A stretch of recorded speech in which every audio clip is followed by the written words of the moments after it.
జేబేరి constructions కు హైడ్రా నోటీసులు. గత 24 గంటలుగా ఎటు చూసినా ఇదే చర్చ, అంతకు మించి రచ్చ.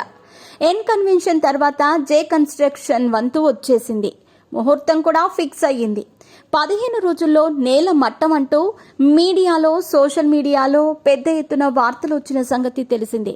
దీనిపై చిత్ర విచిత్రాలుగా కథనాలు వచ్చాయి. కానీ వాళ్లుగా కూల్చితే సరే, లేకుంటే మేమే కూల్చేస్తామంటూ హైడ్రా కమిషనర్ ఏవి రంగనాథ్ చెప్పారు.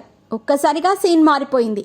ఎట్టకేలకు హైడ్రా ఇచ్చిన నోటీసులపై టాలీవుడ్ సీనియర్ నటుడు మురళీమోహన్ స్పందించారు.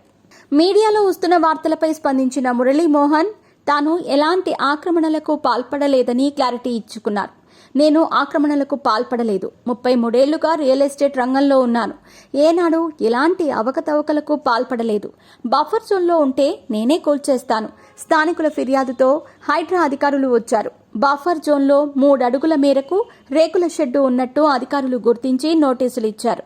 ఆ రేకుల షెడ్డును మేమే తొలగించేస్తాం. హైడ్రా రానక్కర్లేదు. 2 రోజుల్లో అంటే మంగళవారం లోపు తాత్కాలిక షెడ్డును తొలగిస్తామని మురళీమోహన్ స్పష్టం చేశారు. దీంతో కొన్ని గంటలుగా మురళీమోహన్ పై వచ్చిన చిత్ర విచిత్రాలుగా వచ్చిన కథనాలు, విమర్శలకు చెక్ పెట్టినట్లయింది. హైడ్రా అధికారులు నోటీసులు ఇచ్చిన తర్వాత ఆ సంస్థ చీఫ్ ఏవి రంగనాథ్ కూడా స్పందించారు.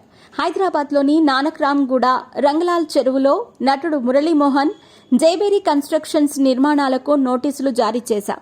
ఫిర్యాదులు రావడంతో చెరువును పరిశీలించాం. ఆక్రమణ జరిగినట్లుగానే మా పరిశీలనలో తేలింది. వారం రోజుల్లో ఎఫ్టీఎల్లో ఉన్న నిర్మాణాలను తొలగించేందుకు జేబేరి సంస్థ గడువు కోరారు.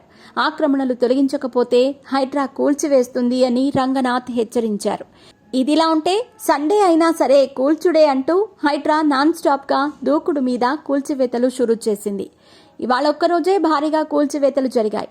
మాదాపూర్, మేడ్చల్ జిల్లా మల్లంపేట్, సంగారెడ్డి జిల్లా అమీన్పూర్ పెద్ద చెరువు వద్ద ఎఫ్టీఎల్ బఫర్ జోన్లలో నిర్మించిన అక్రమ నిర్మాణాలను హైడ్రా కూల్చేస్తోంది. ఇక మాదాపూర్ సున్నం చెరువులో కూడా హైడ్రా కొరడా జరిపించింది. సున్నం చెరువు మొత్తం విస్తీర్ణం 26 ఎకరాల విస్తీర్ణంలో ఉన్న షెడ్డులను భారీ బందోబస్తు మధ్య హైడ్రా కూల్చేసింది.